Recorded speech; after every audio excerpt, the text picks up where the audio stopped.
Well, greetings and salutations, everybody. Welcome to my YouTube channel. My name is Sean Cabia, and this is a companion video. What is a companion video? Well, I'm glad that you asked. You see, every day, Monday through Friday on the John Cabia Show, we take time to take live questions from the audience, but we don't always have time to get around to all of the questions that get sent in, but I want to make sure those questions get answered on a video, so we do these companion videos, and today is Thursday. It's Valentine's Day, by the way. Happy Valentine's Day, everybody. And this morning we did a show, and there were a few questions we didn't have time to get around to, so I'm going to start getting to those right now. So let's not waste any more time. Let's dive right into it.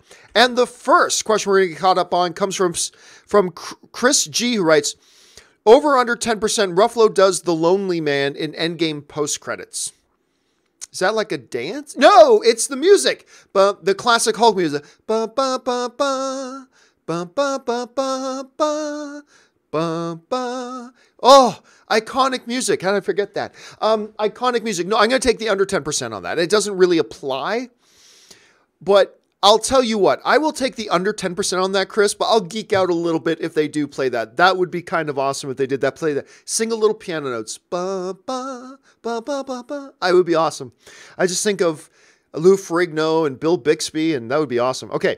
Griffith Olendy writes, thanks for keeping me sane during finals week. Well, thanks for joining us, Griffin, and hopefully me and the other film fans here in the film fan community are able to keep you going as your brain is getting ready to fry. So good luck on the finals, by the way, man. I hope you crush them. All right. Dominic Francis writes, any movies you weren't excited for by the trailer but ended up being surprised or blown away by? Mine are Searching and Star Trek Beyond. Oh, all the time. There's too many to go into. Absolutely all the time. And that's always kind of a pleasant surprise. Like when you see, and by the way, yeah, Searching is a great example of that. I thought Searching looked like a totally low budget, the one with John Cho, Deborah Messing. I thought it looked like a totally low budget throwaway film we're all going to forget about in a day. And it was awesome. So there was that. Live, Die, Repeat, Edge of Tomorrow was one. That marketing campaign was awful. It was great. John Carter of Mars. Sorry, just John Carter. I mean, but honestly, all the time, like at least 10 times a year that happens. And it's always a pleasant surprise. Marketing, we all think marketing's easy, man, but apparently it's really, really difficult to get the right tone because we've seen lots of times that bad trailers have had good movies and lots of times that great trailers have equaled terrible movies, right? So that kind of stuff happens all the time. But those are good examples. Those are two good examples. Stubble McShave writes, which iconic film haven't you seen that you should have? You know, I asked myself that question about 5 years ago, and I'm pretty sure I'm caught up on all of them. Like the really, truly major iconic ones, like even up to about 5, 6, 7 years ago, there are still lots of big, major iconic films I haven't seen. There's just so many movies to see and limited time in the day. But I'm pretty sure I got caught up on just about everything I needed to. So none that stand out to me that I really need to get caught up on. But maybe I'll think of some in the coming year or so. Let's see. Platinum Hulk 1 writes, first time super chat. Well, thank you so much, Platinum.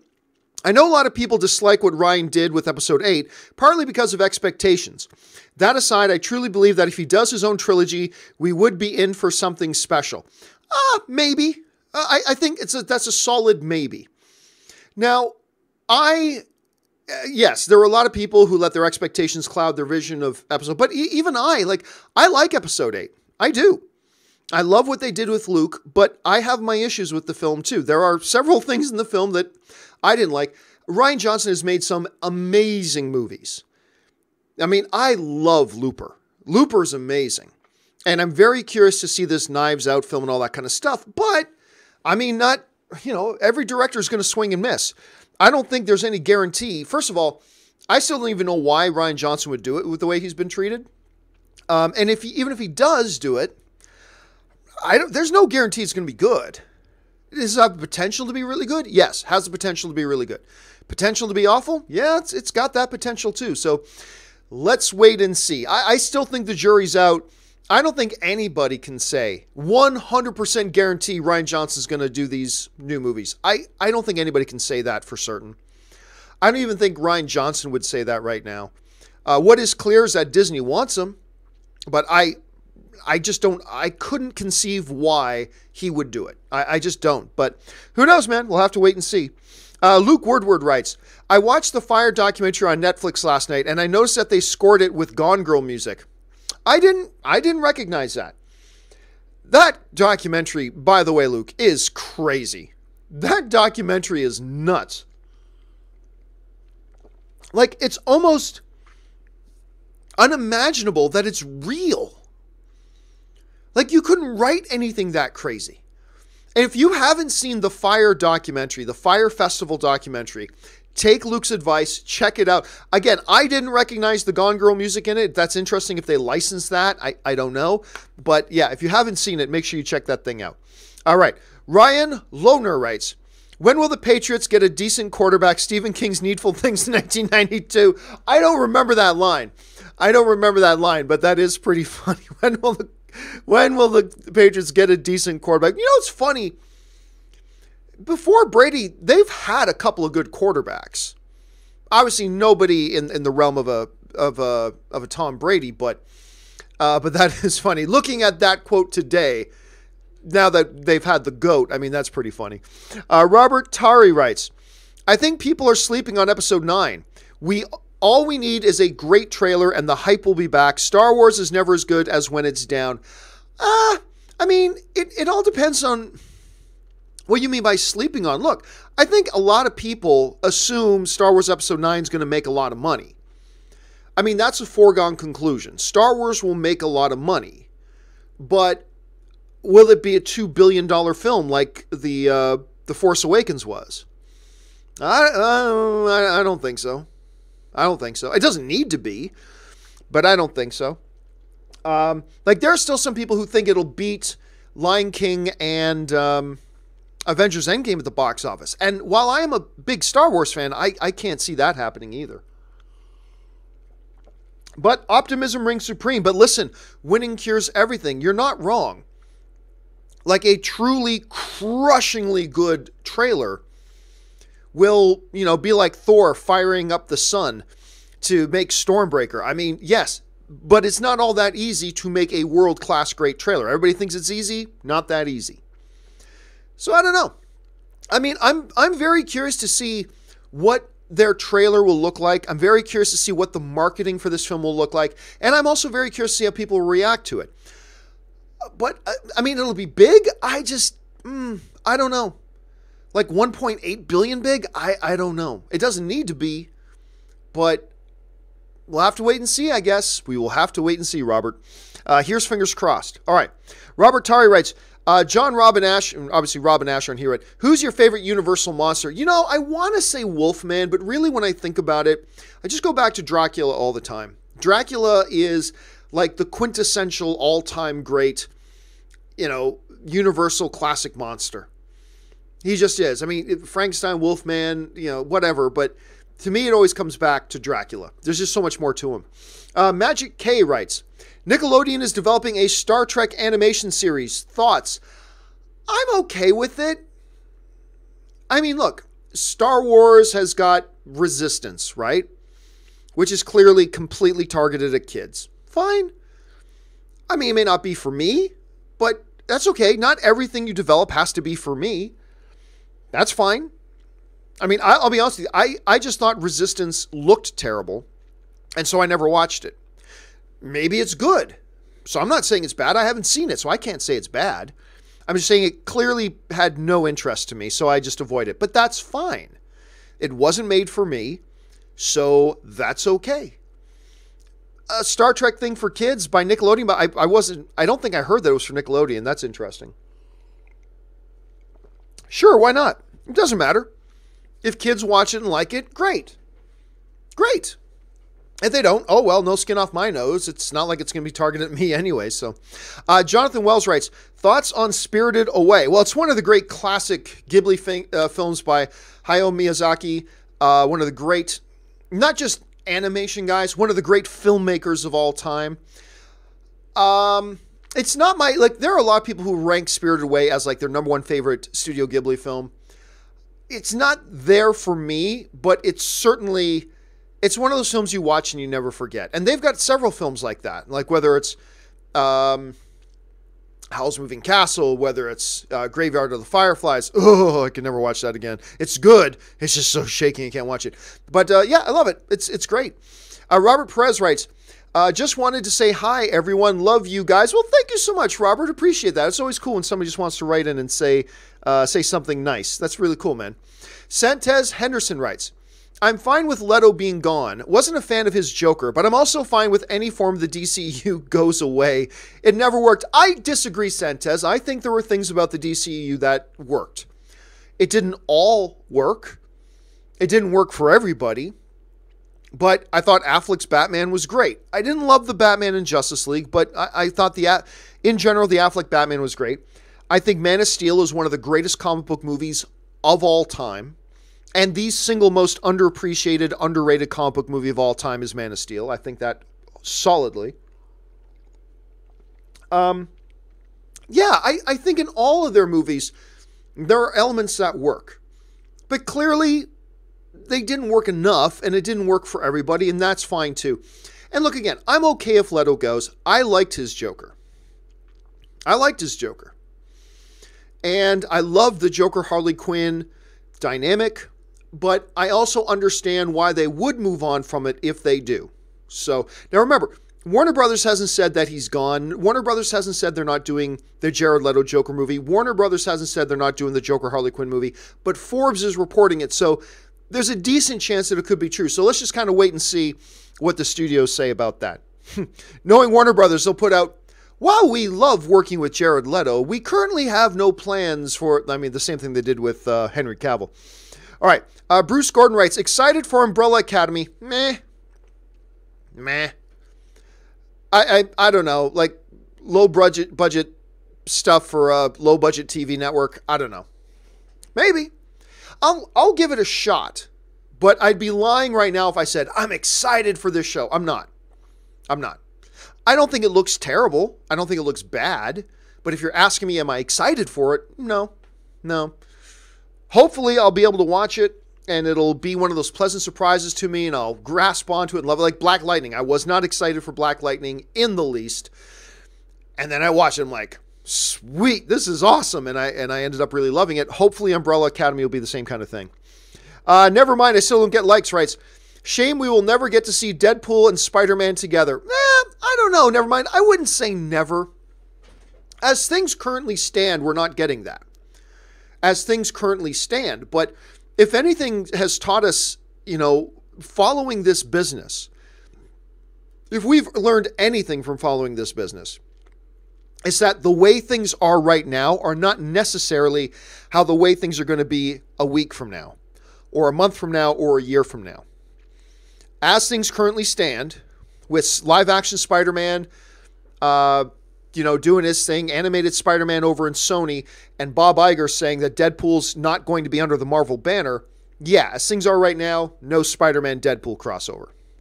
But as things are right now, do not always stay the same. So, let's not say never to that quite so fast. Let's not say never just yet. All right. Let's see. Scott McPherson writes, got to see Happy Time Murders. Oh, I love that movie. The cow and the octopus killed me. That was great. Really funny movie. It's one of those movies to me that I know a lot of people did not like Happy Time Murders. And that's fine.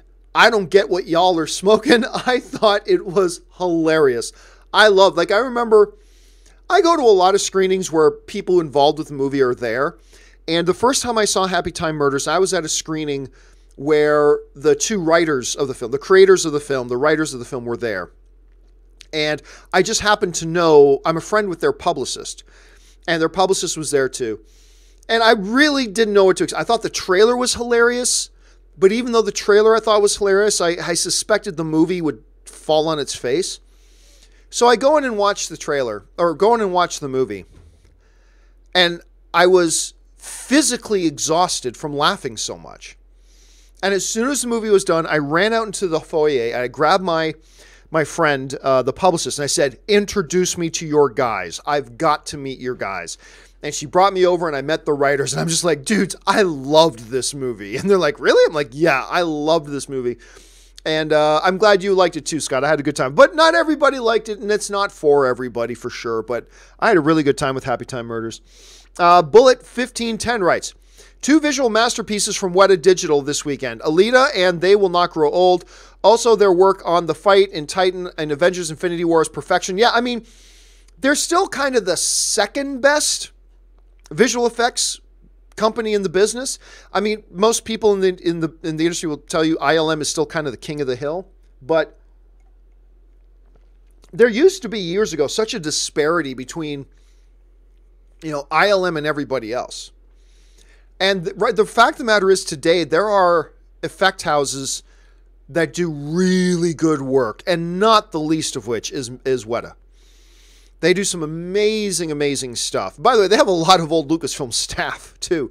Weta does incredible work. We are living, as Rob would say, in an age of wonders. We have numerous visual effects houses that can just do remarkably work visual miracles these days. And again, Weta is not the least of those at all. All right, let's see here.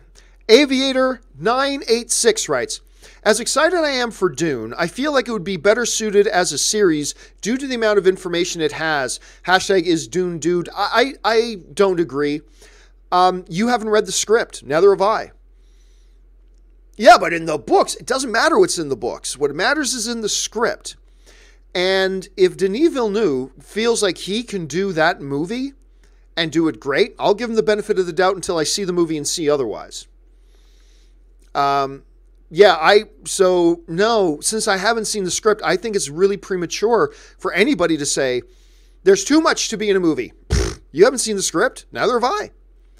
For all we know, it's the way that script's been adapted, it might be perfect.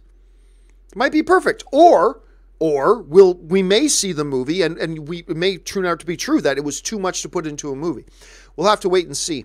But normally, yeah, I don't fall into that trap of it'll be better as a series. Sometimes yes, sometimes no.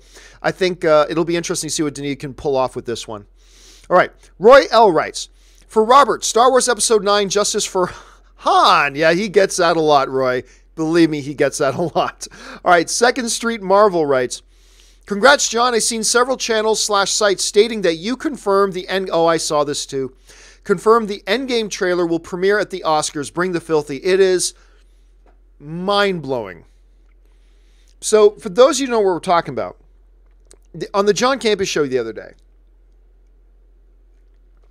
the issue was, a question was brought up. Do we think we could see the next and the big full, the true bang Avengers Endgame trailer, which we haven't got yet, during the Oscars or during Captain Marvel? Now, I had mentioned in that conversation, I said, about a month ago, somebody connected to the situation said that as of a month ago, there were some serious discussions going on about maybe them putting the Avengers trailer with the Oscars. After all, the Oscars are on ABC. ABC is owned by Disney. More people watch the Oscars than any other television event during the year other than the Super Bowl. So it's a win-win. Advertise that you're going to be showing the new Endgame trailer at the Oscars. You'll attract a whole bunch more viewers. And you've got it on the Oscars, which has more viewers than any other television event of the year other than the Super Bowl. And it's a win-win-win, right? Now, at the time, I didn't think that was true. But I've come around to think, yeah, that's a possibility. But I never said that's what's going to happen. I said, now that I think about it, I think it could happen. But I never said, by the way, guys, I have found out that Avengers Endgame trailer is indeed for fact playing at Oscars. I never said that. The closest I came to that is saying that I talked to somebody a few weeks ago who had said to me, as of the month before that, there was some discussion going on about maybe putting it there. I mean, there's so many non-absolutes in that. It's crazy. And then sure enough, about 2 hours after I did that show, I had people tweeting me saying, hey, John, these websites are running headlines. Avengers Endgame trailer playing with Oscars. I'm like, oh my God. And sure enough, they were quoting me. It's like, I didn't say that. I didn't say that. But I mean, there are sites that are so desperate to run headlines. It is what it is. Is what it is. Okay, anyway. NPE94 writes, fun film fact, historically, Saoirse Ronan in Mary, Queen of Scots is the great-great-grandma of Olivia Colman's Queen Anne in The Favorite. Yeah, I often play that game a lot when... So, for instance, one of my favorite films of the last 10 years is King's Speech with Colin Firth and Geoffrey Rush. Love that movie's freaking brilliant. Anyway, my wife loves to watch The Queen on Netflix. And it's like, oh, okay, so Colin Firth is actually her dad. And you think about it in terms of continuity and stuff like that. I always play that game. So that's a good one to bring up, NPE. I like that. All right, Shaolin Outlaw writes, next Bruce Wayne / Batman for me, Ben Barnes. I don't care. You know me, guys. I don't care. Do you think this actor could play this role? I don't care. I will say this. In the bucket of about 40 different actors' names that I would say, any of these guys could be a pretty good Batman. Sure, I'll say Ben Barnes could be one of those 40 names. Sure, I'll go for that. Why not? Jonathan Vigoa writes, this is my first super chat. Well, thanks so much for that, Jonathan. I've been a fan of yours since February 2014. I met you in 2016 at Comic-Con. I shy at the time, but I love your work since AMC. Oh, well, thank you so much, Jonathan. And do me, I know when a lot of people meet me at Comic-Con, stuff like that, we take a picture. If you've got a picture, I'd love to see it. Email it to me, man. So thanks for sending that in. I appreciate that. Jackson Perez writes, Lord of the Rings Return of the King is the best movie of all time. I don't know. I don't personally think it's the best movie of all time, but I'll tell you this.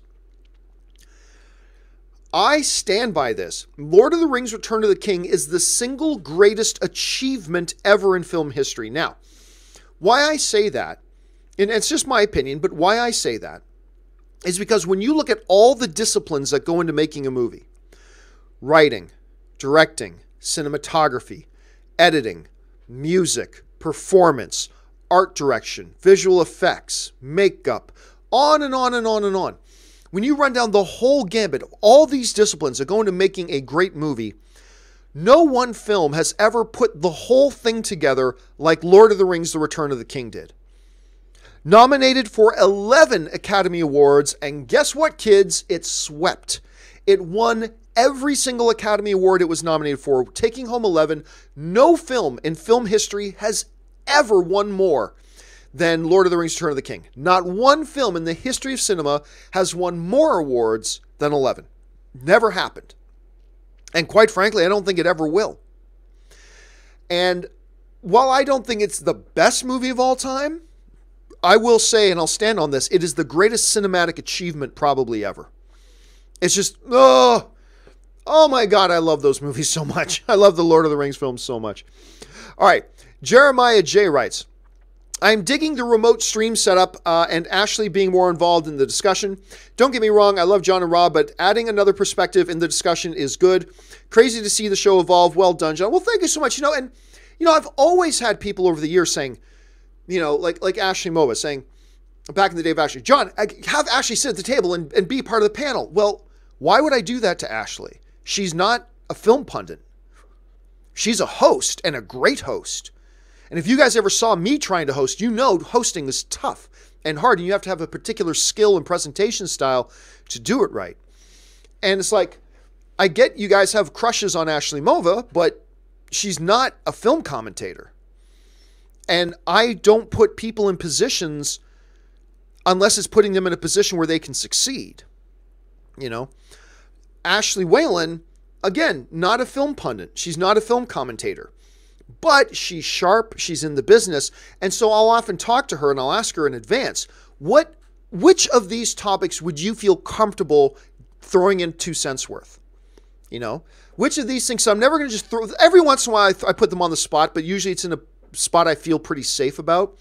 But I'll ask them in advance quite often, give me, I did that with Ashley Mova, for example. It's like, we would have our pre-production meeting and said, any of these things you particular have something you feel comfortable throwing in some 2 cents worth? And they'll say yes, on this one and this one.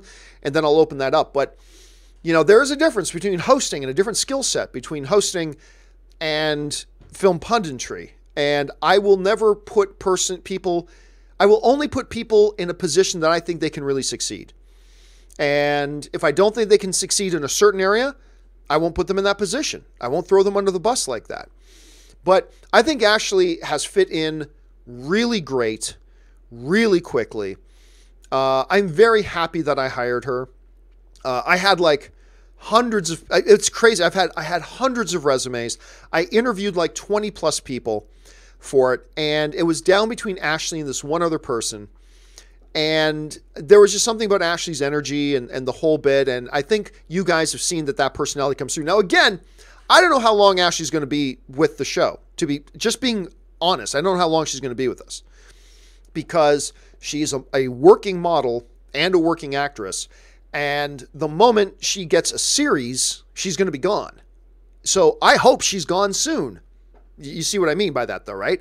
Because if she's gone soon, that means she's really succeeding in her chosen career. And I hope nothing but success for her. So I'm happy to have her on the show as long as she's available. But I kind of hope we lose her pretty soon, too, because I want to see her succeed. But there you go.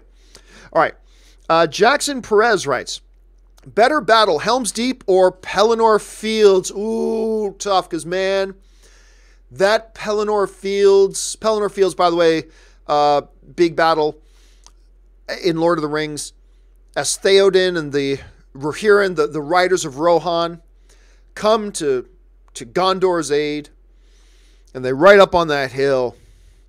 Shears, what do you say? Spears will be shaken, shields splintered. What is it?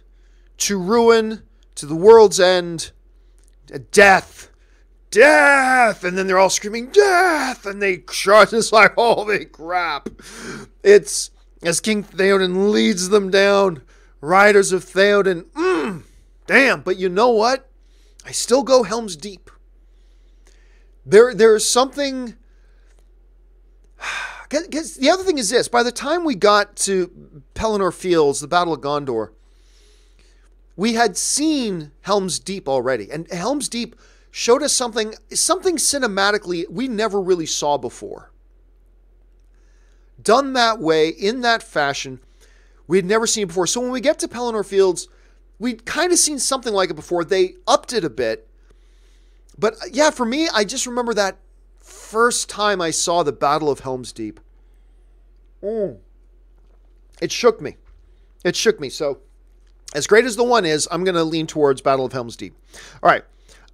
Jackson Perez writes, over under 10%, the snap doesn't get reversed, and the rest of the MCU is a false reality stuck inside the Soul Stone like the Matrix. I'll go 0 on that.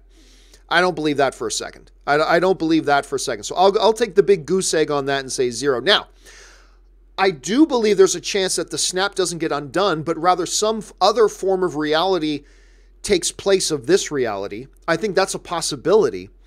But the notion that everything that now goes forward in the MCU is a fake reality inside the Soul Stone, no, I see nothing in the films that suggest that to me. So, hey, nothing's impossible, but I think, no, I'd be really shocked if that happened. Zach Carper writes, Kane or Francis? Ooh, love Kane, but you have to watch Francis. Yeah, but you know what? I'll say this. Cain Velasquez looked for a while like he could be the greatest heavyweight of all time. And then injury after injury after injury. And I just don't know that he's the same guy anymore. If he's Cain Velasquez of old, he will beat Francis. If not, Francis is a predator. He's an apex predator. And he'll take Cain apart. But if Cain is Cain, he'll win that. So for now, I'm going to give his injuries the benefit of the doubt. And I'm going to go Cain wins that fight. Let's see. Jordan Huxtable writes, not seen anyone mention Dustin Clare would be an ace Wolverine. I don't care. No, you hate it, but would love to see you do a one-off fan cast episode.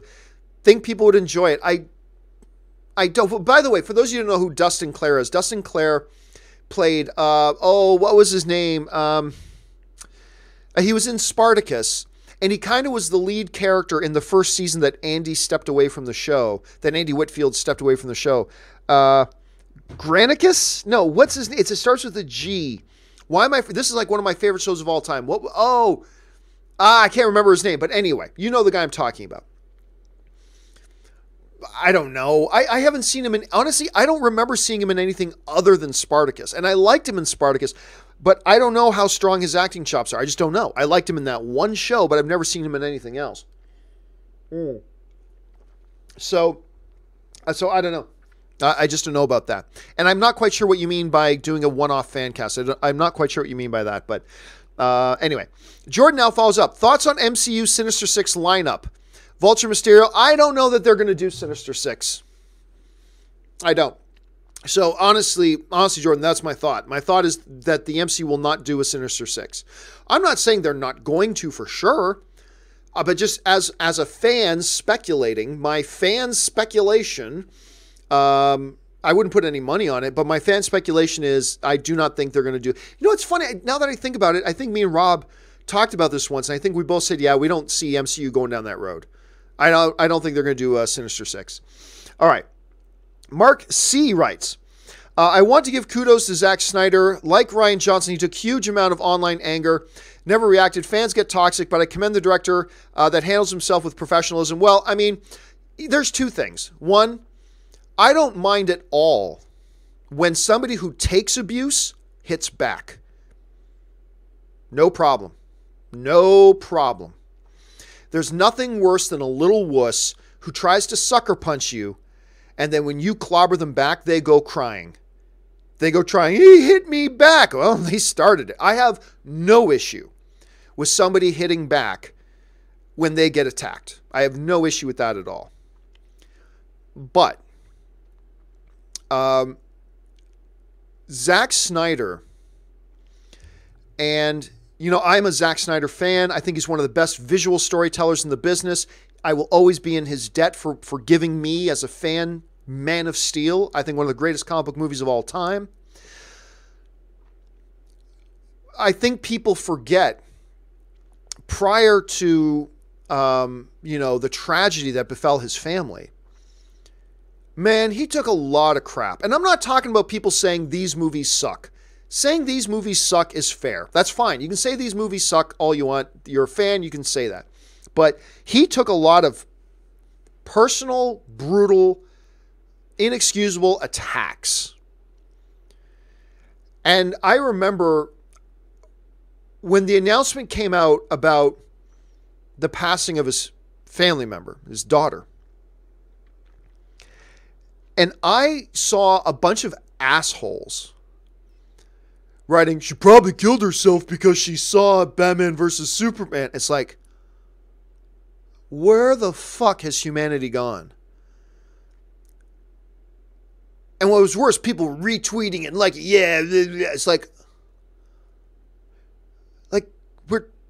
we're talking about a movie, and this guy lost his daughter, and you're writing that?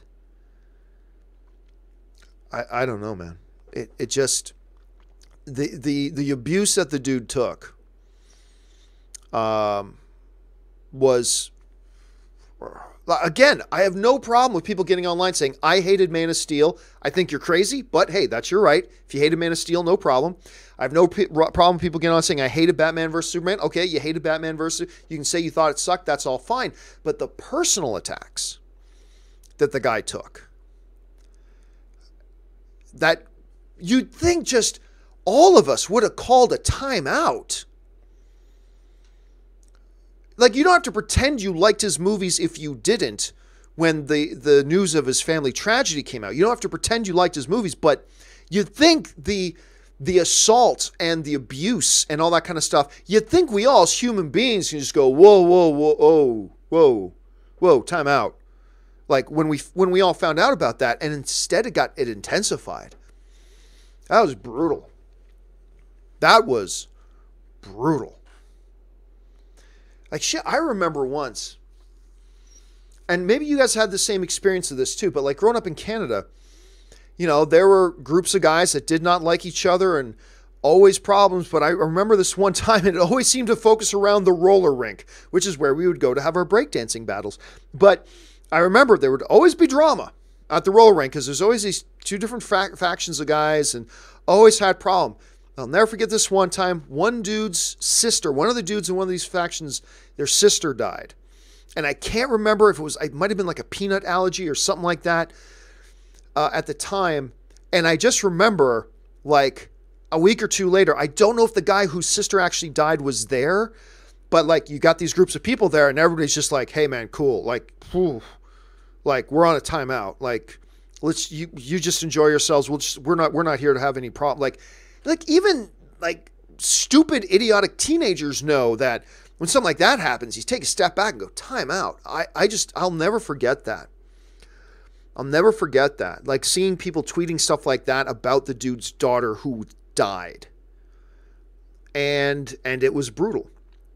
Now, Zack Snyder employed a tactic understandable at the time to just completely withdraw from social media. And I respect that. Somebody like Rian Johnson decides, I'm not just going to take shit. I'm going to give some shit back. If you're going to dish it out, you better be ready to take it. And I have no problem with that either. But actually, yeah, the crap, particularly around that tragedy Zack Snyder's took, was just brutal. Just brutal. Again, no issue if you hated his movies. No issue if you wanted to scream that you hated his movies. That's fine. But it's just, whoo, that was just to a different level, man. That was just to a different level. Darth Sidious writes, I don't think Bob Iger liked episode 8. Oh, I know for a fact he did. Why? Because I stood right beside him at the Star Wars episode 8 premiere. But anyway, I don't think Bob Iger liked episode 8, and he didn't give Rian Johnson his own trilogy. Lucasfilm did, only after giving the blessing. Lucasfilm can't greenlight any trilogy without the waving of the scepter of Bob Iger. Like, Kathleen Kennedy makes the decisions, blah, blah, blah. But all of them, Kevin Feige, Kathleen Kennedy, Alan Horn, everybody, ultimately Bob Iger has to give his final blessing. Like if you think you need, since we all know that he has to give his approval for a release date. If he has to give his approval for all release dates, you know you got to get his approval before committing $1 billion of the company's money into making and marketing 3 separate films. You know you have to get his approval. And I'm sorry, but I know for a fact that Iger loved that film. He said so to his own investors, to his own shareholders, and he was glowing at the premiere. Absolutely glowing at the premiere.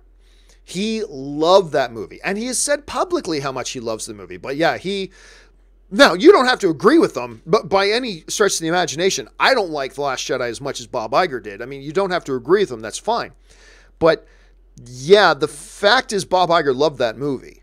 Whether he should have or shouldn't have, totally different discussion. But he loved that movie. And he gave his blessing on that. So absolutely make no mistake about it, he did. So yeah, there's that. Doesn't mean you need to like it though. That in no way suggests that you need to like it if you don't, but he did. He absolutely did. All right, guys, that will do it for this installment of the companion videos. We're now all caught up. Don't forget, we'll be back again with another episode of the John Campea Show tomorrow. Make sure you join me tomorrow morning. That will do it for me for now, guys. Thanks so much for being here. And until next time, bye-bye.